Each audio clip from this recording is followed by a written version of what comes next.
About 10 days ago, I wanted to start a coding page on TikTok, and I wanted to sort of use it to brand my YouTube channel and all the other coding tutorials I was doing. So what I did when I started was I took a more of a shotgun approach, and I started putting out 5 videos on TikTok a day.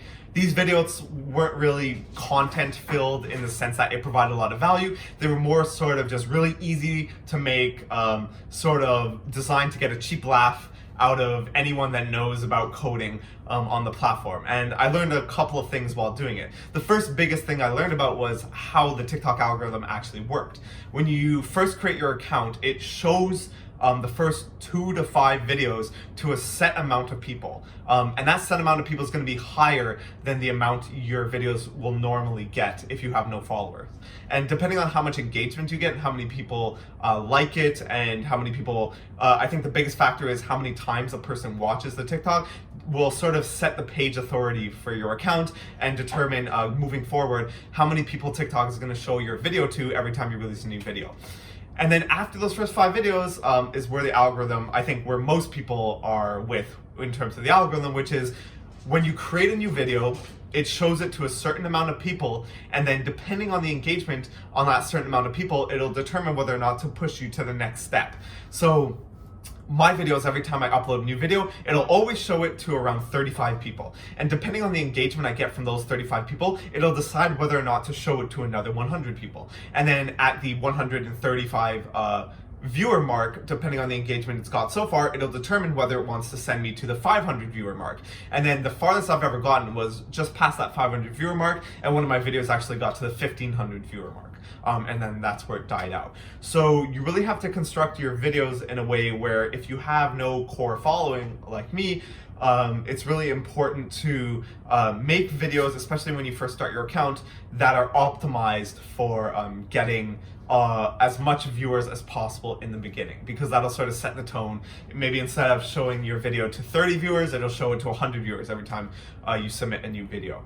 And I sort of messed up on that part. So that's my first biggest learning. Number 2 is, especially when you're smaller, the content you create, you have to edit it. So you have to edit it depending on who it's going to be showing your audience to. So there are a lot of big influencers on TikTok in the coding space, and they're able to get away with making sort of relatively complex coding videos and getting a lot of views because they already have that following.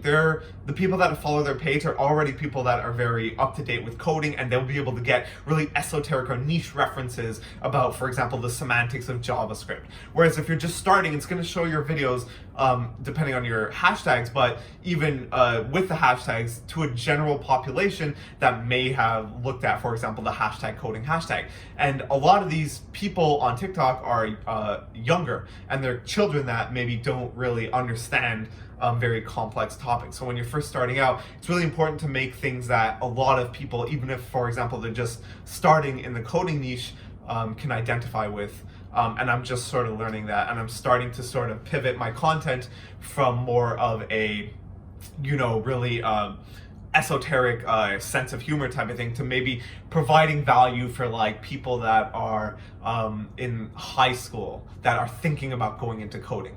And then the third biggest thing I learned is sort of how to sort of follow trends. So for example, the videos that have done the best for me are videos that have used the sounds that are currently trending and just have a slight coding twist. Maybe they aren't fully about coding, but someone who knows even a bit about coding will laugh at it because they're like, oh, I know a bit about coding, and this video followed this specific trend like all these other videos, but it had a coding twist, and that really related to me.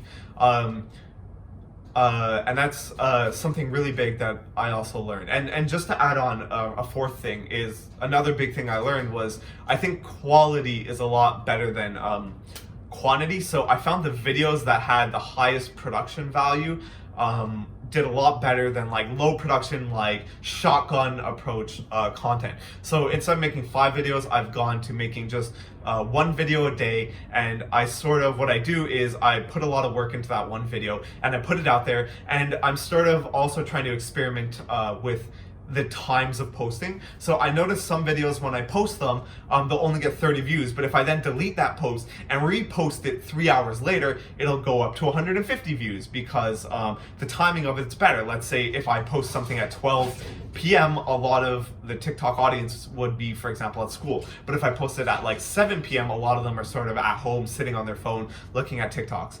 And they're more likely to engage with it than if they were, for example, sitting at school. So I'm going to be experimenting with that, and hopefully things start to go better. And those are my learnings. So hopefully you took something away and you can avoid the 10 days that I spent trial and erroring, and maybe you could take some of these learnings away from it.